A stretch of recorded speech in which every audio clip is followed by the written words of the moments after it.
Vikings are one of the most iconic cultures in all of human history. The fearless warriors raiding coastal Europe with their telltale longships and brutal methods of warfare. But Viking culture went far beyond the beards, the battle axes, the barbaric raids. Today we're going to bring you 5 shocking things about life in the age of the Vikings, ranging from their surprisingly good hygiene all the way to their extensive network of slave trading across Europe.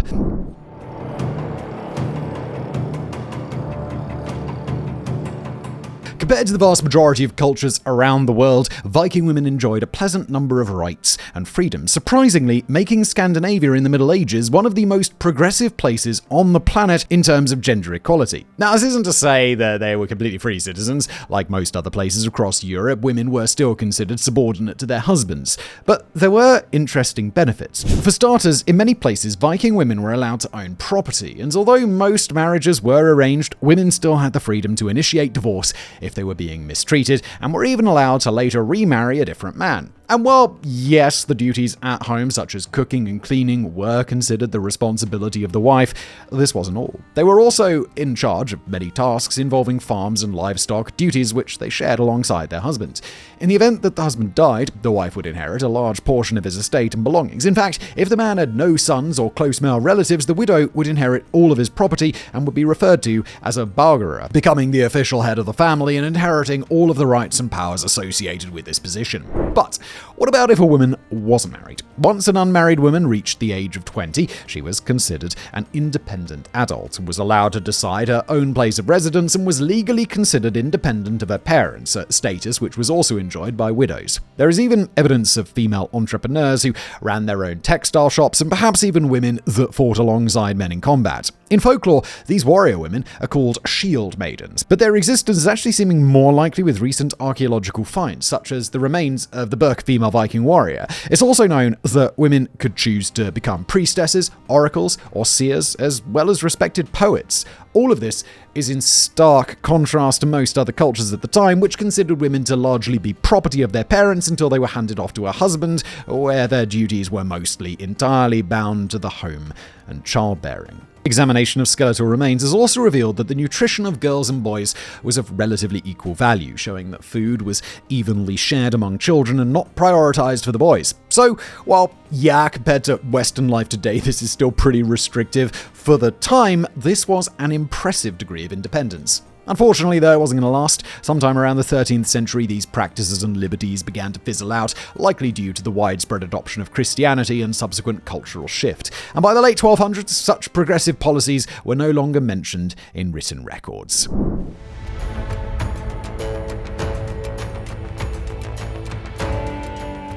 Movies and TV shows commonly portray Vikings as barbaric, caked in blood and grime with filthy clothing and dirty hair, which is why you might be surprised to learn that they were actually pretty hygienic, likely far more hygienic than other European cultures at the time. They were known to bathe regularly, and grooming tools that we've uncovered include combs, razors, and even ear cleaners. These tools were carved from bone and wood and were often meticulously cleaned and kept in their own cases so they could remain usable for many years. Another part of the average Viking that was quite clean was their hair. Blonde hair was highly valued at the time, to the point that it was commonplace to use soaps with a high lye content to brighten one's hair color, essentially bleaching it. But not only did this make one's mane fairer, it also had the effect of killing an age-old pest: head lice. Most surprisingly of all, it seemed the Vikings actually had good oral hygiene. Obviously, good oral hygiene in the Middle Ages still isn't great when compared to today's standards, but for the time, they actually had a decent dental routine. Toothpicks or brushes were commonly used to clean one's teeth after a meal, as evidenced by signs of abrasion on skeletal remains. A 2023 study found that on average,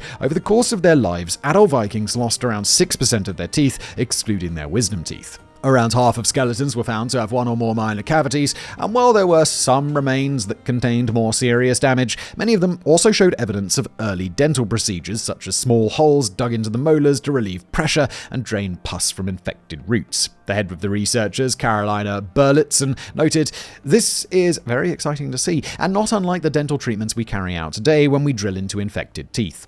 Overall, keeping oneself clean was a high priority in many Viking communities, and it was generally one day of the week specifically designated for washing all of one's clothing. In fact, Norse poetry at the time, such as the Havamal and the Regnsmal, highlighted the importance of starting the day combed and washed, as one's death could never be anticipated and you wanted to look your absolute best before suddenly arriving in the presence of the gods. The funny part of all of this is that much of our knowledge of Viking hygiene comes not from the Vikings themselves, but from Christian writers who weren't exactly that fond of it and denounced it as a vain and pretentious practice that was done in an attempt to seduce Christians. In fact, after a Viking raid sacked the Lindisfarne monastery in 793, Christian scholar Auswin wrote a series of letters to English kings letting them know that Viking raids were a punishment from God sent to Britain because the people were becoming too prideful of their appearances. However, elsewhere, these writings start to come off as less of a religious condemnation and more like some good old-fashioned jealousy. Take, for instance, a lesson written after the English massacre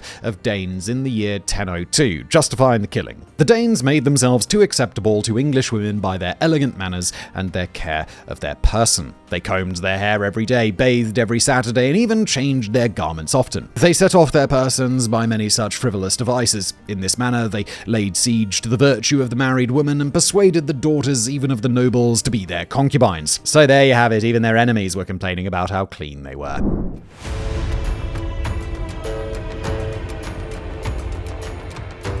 With the last two topics, we might have made it sound like Viking life was the high life, but we've got to touch on the darker subjects, one of which was that the Viking culture as a whole had little tolerance for weakness. Not only was infant mortality high right off the bat, but even if you survived childbirth, you had a long road ahead of you. The Vikings valued strength and health to such a degree that if you showed serious signs of weakness, either by being sickly or physically or mentally disabled, there was a high likelihood of your parents simply killing you, either by tossing you in the sea or just abandoning you in the woods. Infanticide was seen as a necessary evil, a way to ensure that the population stayed strong and didn't need to waste resources on those who would only drag the community down. It's a brutal way of looking at life, but that's just the way it was.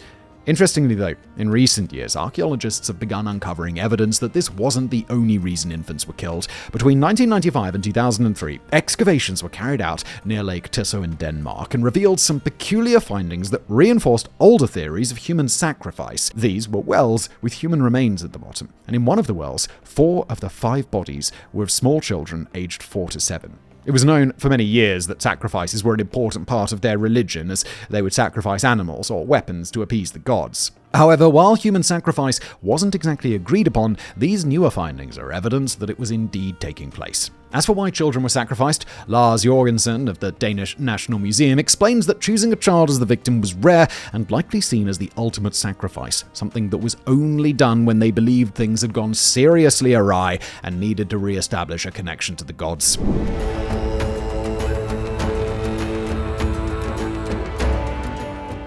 The concept of child sacrifice and leaving your kid to die alone in the wilderness wasn't brutal enough. Just wait, because it gets so much worse. While it is true that Viking life was one of high levels of freedom and progression, even for women as we discussed earlier, this is only true for those who were actually free, as the Vikings were notorious for their extensive use of slaves. Slaves were gathered on large scales through raids of European cities, oftentimes during campaigns specifically launched for the purpose of gathering those slaves. Others were simply born into slavery, either because both of their parents were slaves or if a free man impregnated an enslaved woman. A slave in the Viking world was known as a thrall, and they were the lowest of the low in society, forced to undergo tasks in farmland, woodworking, or as a concubine. One of their most valuable contributions was to the building and maintaining of Viking fleets. There are some accounts, however, of thralls with an elevated level of permission in society. You could say these people were almost free, certainly with more rights than other thralls, but not a fully fledged member of the community.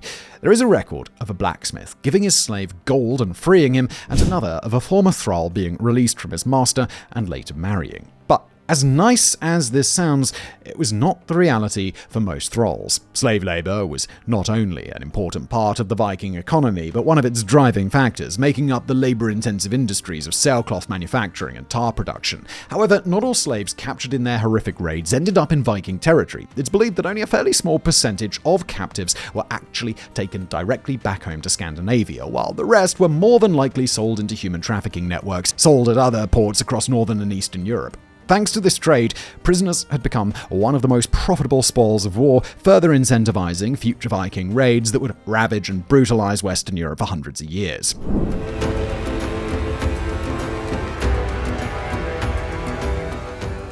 For hundreds of years, it was taught in schools that Christopher Columbus was the first European to discover the Americas, bumping into them accidentally on a miscalculated trip intended for Asia. But recently, it's been confirmed that it was indeed the Vikings who became the first to visit the New World, meaning that at least some of their ancient sagas are actually true and not just folklore as was long believed. It all began with the banishment of Eric Thorvaldsson, better known as Eric the Red. Kicked out of Iceland for manslaughter, Eric travelled west and arrived at Greenland. In fact, it was Eric that named it Greenland, out of hopes that he could attract settlers to the frozen, barren islands by giving it such an enticing name, but this didn't exactly work out, and the total Norse population of Greenland at the time was only around 2,000, mostly consisting of people that exported walrus ivory, seal blubber, and narwhal tusks that they marketed as unicorn horns. According to the ancient Icelandic text Saga of Eric the Red, a fleet of around 25 ships continued to sail west of Greenland, looking for more opportunity. They described 3 areas that they found: Helluland, or lands of the flat stones,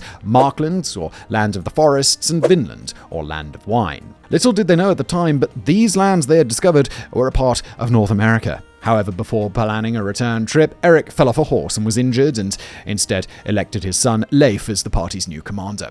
According to the chronicles, sometime around the year 1000 AD, Leif Erikson landed at the place they called Vinland, where they found numerous types of berries growing in the wild, hence the name Vinland, which is believed to be somewhere near Cape Bald in Newfoundland, Canada. He spent 2 winters here before leaving.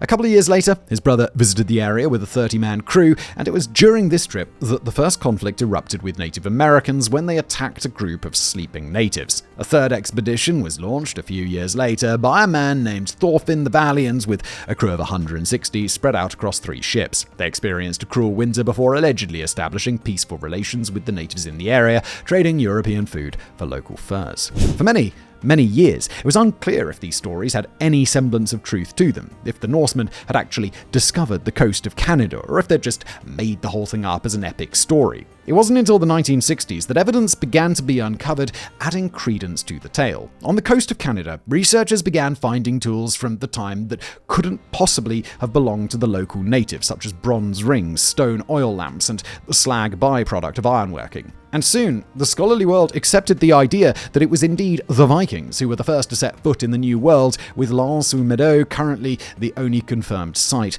at this time. It all paints a complex and diverse picture of life in the age of the Vikings, depending entirely on who you ask. To some, the Vikings were a barbaric menace that ransacked villages and sold women and children into slavery. To others, they instituted progressive women's rights and were among the most adventurous explorers in European history. Of course, the reality is that they were all of this and more, an incredibly complex society, and one that is notable in the backdrop of human history.